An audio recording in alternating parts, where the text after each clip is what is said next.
What am I supposed to do with you four?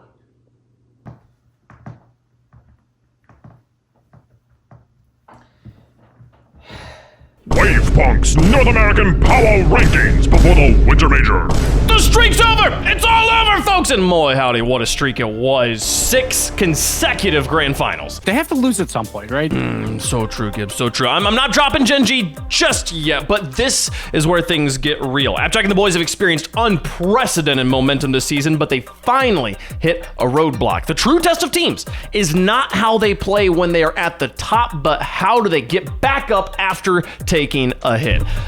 But, you know, 5 out of 6 grand finals never finished worse than 4th place, and reigning major champions means Genji remain the undisputed, well, maybe a little bit disputed, kings of North America. Genji at number 1. Your Honor, I object! Objection sustained. FaZe are red hot right now. After dropping in their opening series to Optic, they basically never looked back, dropping 2 games the rest of the tournament. FaZe are peaking right now, absolutely peaking, no question about it, but the question has never been, how good are FaZe at their peak? They're the best. It's been, can they sustain it? Can they bring up those downswings a bit? And we're heading into a month-long break right now before the major. Genji has already sustained their performance across 2 splits in a LAN. We've witnessed that already. FaZe has beaten Genji twice in a row now, and yet, if you asked me to pick a team with everything on the line right now, I'm still going Genji for now. FaZe at number 2. Gibbs, I was complimenting you earlier, but we got to talk about this script now, man. It's not believable. The G in G2 literally stands for gatekeepers. In all 7 events this season, they have been knocked out by the event champs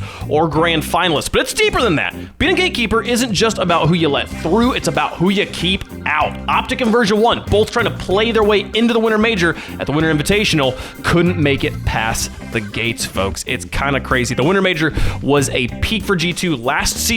Maybe San Diego's exactly what they need this season. G2 at number 3. Complexity had only lost 3 games before they ran into FaZe in the semis, and honestly, they might have been the better team at points in that series. The Lone Star has looked better and better, finally living up to the hype we all gave them when they hopped regions last year, and honestly, they're making an argument for this being a 4-team region.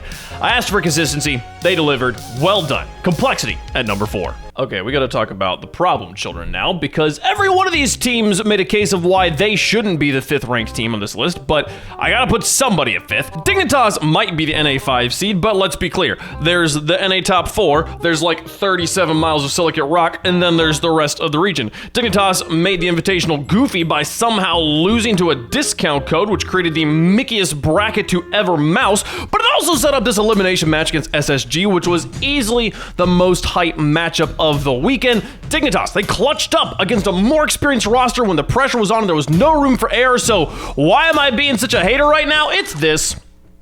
This is their record against the top 4. 0-10. Not a single win this season. They might be the best of the rest right now, but let's be clear, that's it for now. Due to lack of better options, Dignitas at number 5. The greatest space-based disappointment since that one time I tried astronaut ice cream at Space Camp.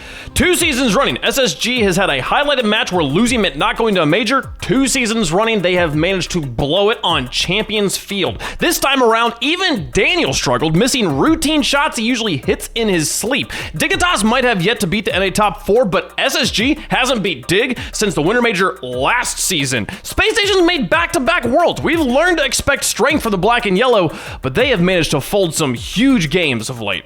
SSG at number 6. The Firecrackers finally had a dud weekend, going 1-3, winning only 4 games. This roster ceiling is very high, yet I fear they have a problem when it comes to clutching up in the big moments. Last week versus Genji, they genuinely looked good in their rally up until the moment they had real opportunities to put the Kings on their back foot, at which point things got a little bit ugly. This week, they had a genuine chance of stealing that 5th land spot from Dig, but again, the pressure was too much. They barely squeak out of groups before getting pummeled by Version 1. They're consistently making their way to the big games. Hopefully they learn how to handle them here. M80 at number 7. What is happening? Who declawed this cat? Right? Okay. So like, look. On one hand, cool. Yeah. On the other hand, I thought that they looked better in every single tournament they played in. I'm excited to see this team in spring. Sucks that they missed the Winter Major, but I do think that the future is bright for this team.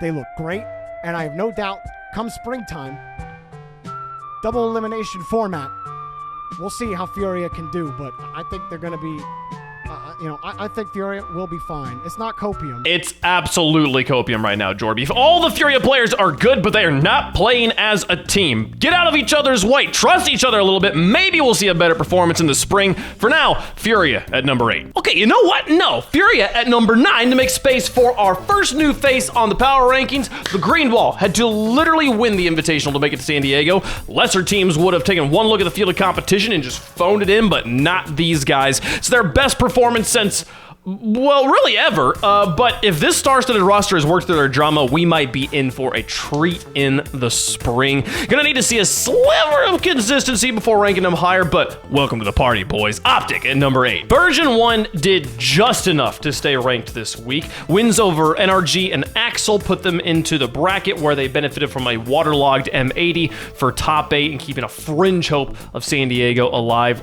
only to have that hope snuffed out by the gatekeepers the next day. I have massive respect for each and every one of these players. I just no longer have any faith that this roster is solvent enough to put together a winning run. Version 1 at number 10. And that does it for WavePunk's power rankings before the winter major. If you disagree with anything I said, please voraciously and rapidly argue about it in the comments and just give me all the clout and all of the impressions. Yes, please subscribe or I might die. See you guys next week. Thank you very much.